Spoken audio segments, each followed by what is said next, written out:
O cara, ele tá querendo usar um sistema do governo para entrar em todos os aparelhos celulares, Esther. Isso daqui é uma coisa bem doentia. E a gente tem um vídeo que eu queria colocar para vocês aqui, o vídeo 1. Vamos lá. Eu penso que a invasão da privacidade, da intimidade das pessoas, não é, protegidas pela Constituição, só pode ser feita, segundo a nossa Carta Magna, mediante autorização judicial.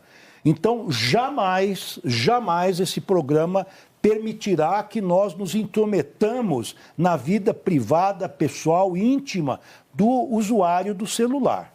Ele é simplesmente um aplicativo que tem algumas funcionalidades que vão permitir que nós recuperemos eventualmente esses celulares. Como é que isso funciona em linhas muito gerais? Ele vai funcionar da seguinte maneira: a pessoa se cadastra no eGov e no programa Celular Seguro.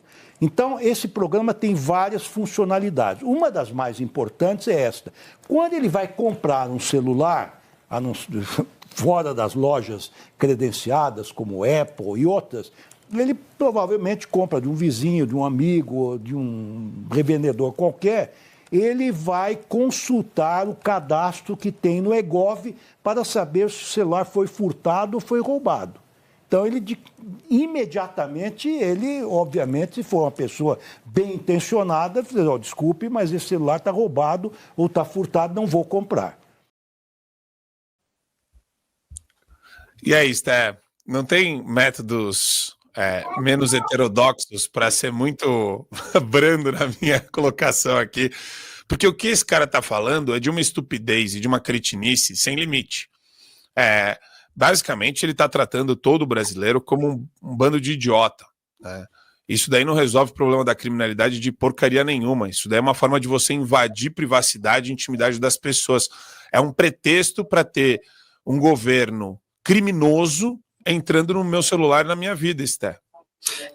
O resumo é esse: 1984 virando uma realidade. Então, esse é o resumo do resumo. Não sei se vocês já ouviram falar de um livro chamado Assassinato de Reputações, do Romeu Thuma Jr. Ali ele fala todo o esquema do governo Lula I e Lula II para transformar a Polícia Federal numa polícia própria, né? Para ideologizar a Polícia Federal e, além disso, transformar ela num tipo de rastreador, né, dos seus inimigos políticos. E a gente está praticamente vivendo a mesma coisa com o ministro do MST, né? O ministro Lewandowski. A gente brinca que é o ministro do MST porque ele não raramente ia até lá a Escola Nacional Florestan Fernandes, que é a escola do MST, para poder fazer as suas palestras e ensinar técnicas políticas de praxis e entre outras coisas. Eu acho bem curioso eles dizerem que não, imagina, nós não podemos rastrear o cidadão comum, sendo o PT, que tem histórico disso já, né? E o histórico não é de hoje. E é muito curioso, Marco Antônio, que eles fazem todo um duplo twist carpado, ao invés de fazer o básico. O que a gente precisa, basicamente? Uma revisão da lei de execuções penais, aumentar a pena e punir bandido, punir gente que cometeu crime, punir vagabundo com a dureza da lei. Não existe duplo twist carpado a se fazer, não existe... eu vou ligar, vou falar para devolver celular, ou se não, a pessoa... O brasileiro, gente, pelo amor de Deus, a cultura brasileira ela tá desfacelada no próprio tecido social. O brasileiro ele vai lá consultar, ele vai ter que um celular de produto de furto ou de roubo e aí ele não vai comprar. Porque tem brasileiro que vai em mercado de paralelo fazer compra de celular mais barato, pelo amor de Deus. Existem mercados paralelos aqui em São Paulo, no Rio de Janeiro, praticamente só para isso. Então, é literalmente criar o problema para vender a solução, mas no fim das contas, pior do que isso, servir como uma ampliação de Gestapo, né, Marco Antônio? E eu quero aproveitar também e já chamar o nosso queridíssimo amigo. Cadê? Vamos, William. Pode colocar aqui o nosso queridíssimo, mais elegante, mais sofisticado, o homem. Tá aí na área? Olha ele aí.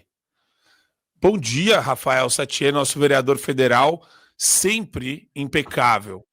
E como você está muito impecável, Satie, eu vou ter que jogar uma bombinha no seu colo, porque a loucura continua. Vamos colocar aqui o nosso... A gente tem mais um vídeo disso daí. Vamos colocar para vocês.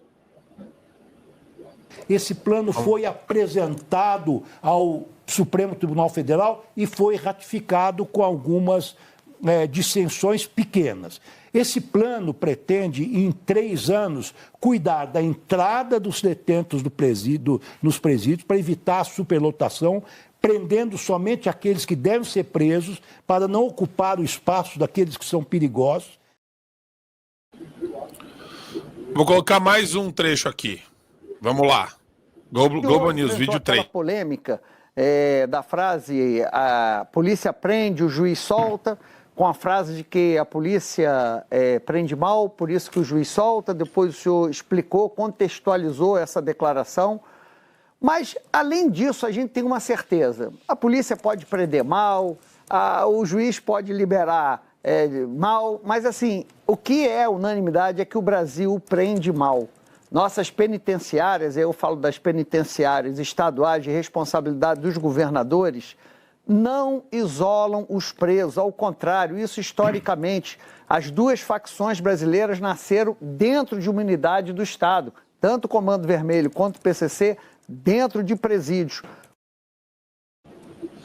Eu adoro a nova linguagem da extrema esquerda, Rafael Satie. O problema não é o judiciário corrupto, ineficiente, ineficaz, que solta com base em privilégios que foram incorporados e foram aumentados pela própria jurisprudência dos tribunais, mas o problema está em quem prende, o problema está na polícia, Satie. Será que falta um curso de reciclagem racial para o BOP melhorar o seu serviço, Satie? Cuidado, hein? Eu posso falar isso, hein?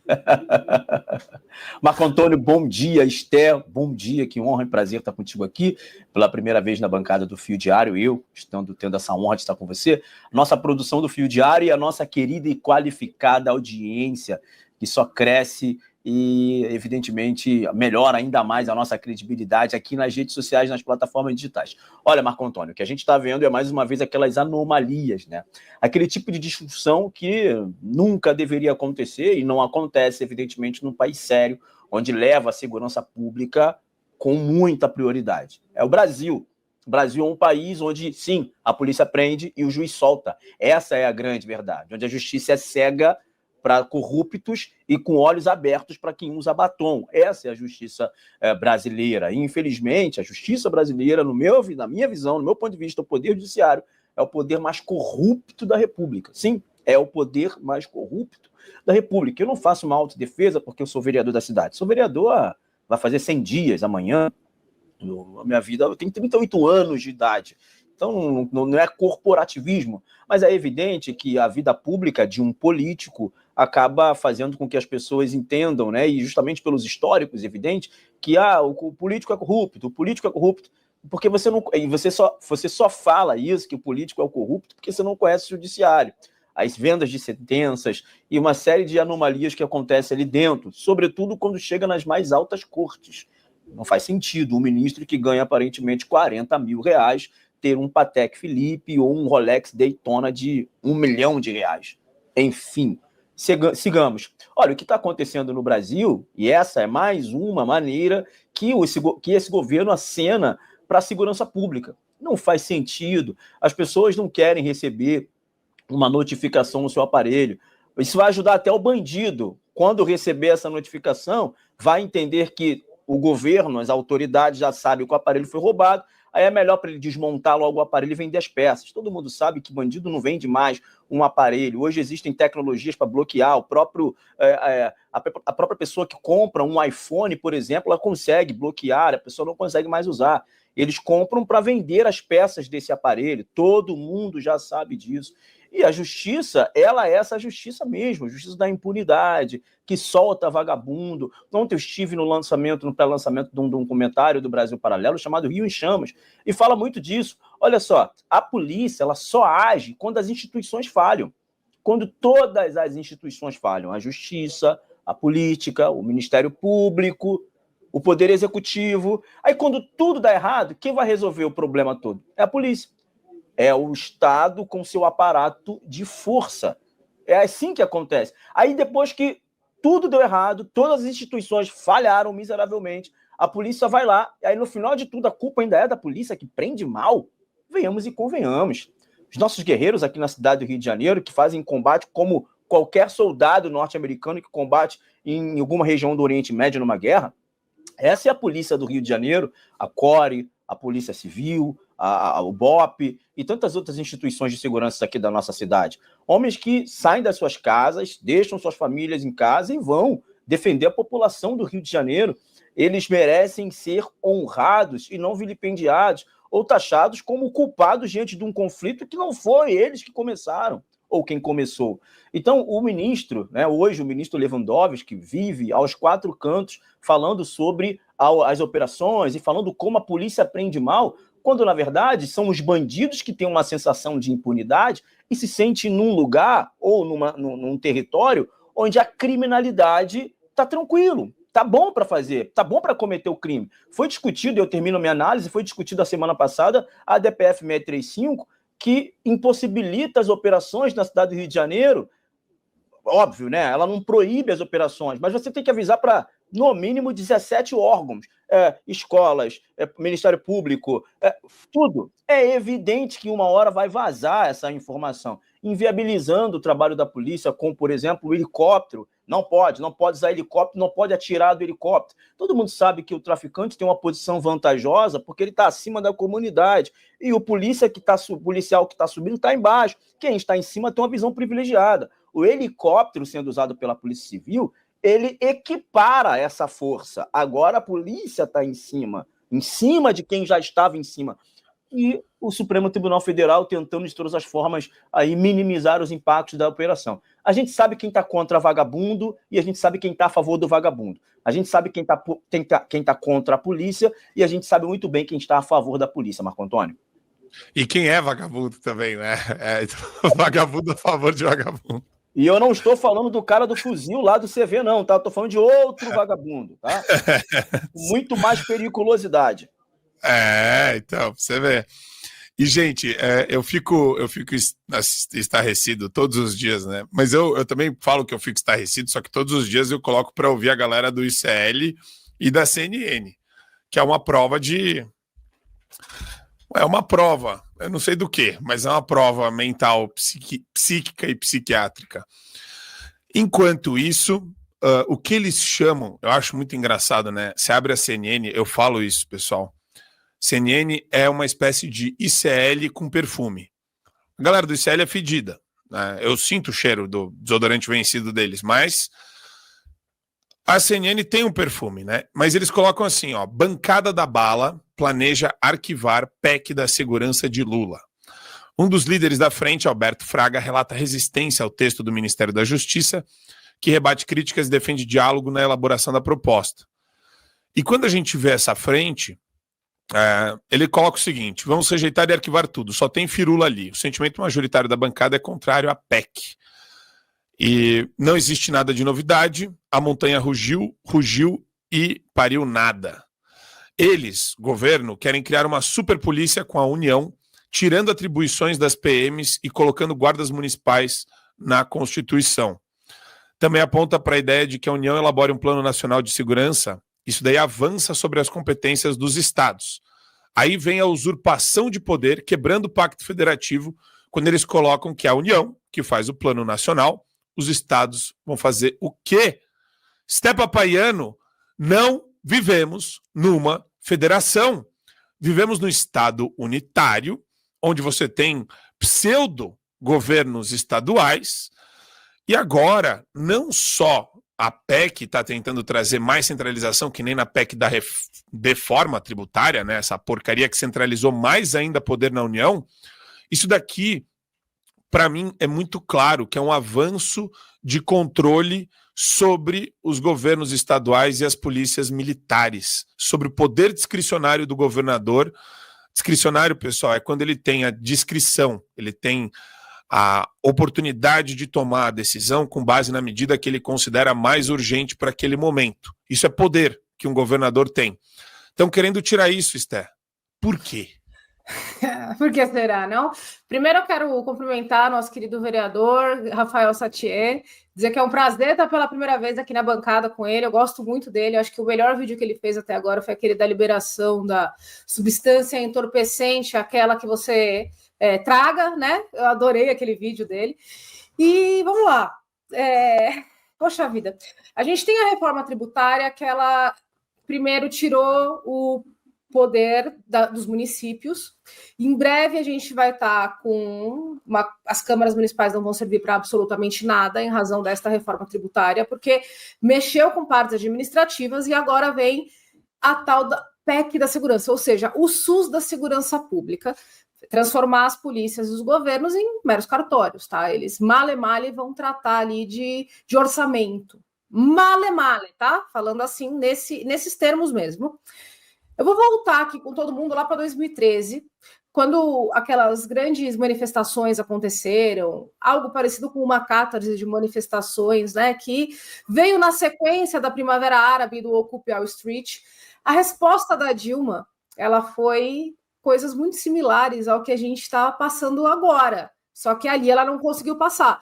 Então, ela tratava de uma coisa chamada desmilitarização das polícias, e o grande problema da desmilitarização, quando eles tratavam disso, era justamente a centralização do poder de polícia na União. Então, eles literalmente agora mudaram o nome do projeto. Se vocês pegarem a tal da desmilitarização, vocês vão ver que a desmilitarização, se não me engano, era um projeto de quando Lindenberg era senador, tá? E vocês vão ver que eles mudam exatamente os mesmos artigos, tá? E ainda ampliaram para poder fazer o que a gente chama de sovietes, né, das polícias, porque se hoje a gente tem sovietes praticamente em todas as áreas, porque você tem como é o nome? Não é comissão, oh meu Deus, que são aqueles órgãos, abre aspas, os conselhos, os conselhos, muito bom, os conselhos que são, vou abrir uma aspas aqui, consultivos, como Conselho de Juventude, Conselho de Saúde, Conselho não sei o quê, vai passar a existir um tal de Conselho Nacional de Segurança. Se hoje já está muito ruim para a polícia, porque você tem, regionalmente falando, as ouvidorias que eles colocam ali, comunistas e pessoas que são dos direitos humanos para bandidos, para poder atacar a polícia, e você também tem a corregedoria que está atuando contra a polícia e contra o cidadão comum. Vocês imaginam eles tendo que responder para mais um órgão, que é o Conselho Nacional de Segurança? A gente vai ficar praticamente de 4, tá? Para bandidagem, essa que é a realidade. E tem aquele velho ditado, né? Quem muito abaixa a cabeça para o crime, um dia fica de joelhos. E a gente está rumo a isso. Se passar essa PEC da segurança, a gente deu mais um passo rumo à venezuelização do Brasil. A reforma tributária foi ruim? Foi péssima. Se vier a questão da segurança, acreditem, todo o poder de arma na mão do governo federal vai ser um problema que a gente não vai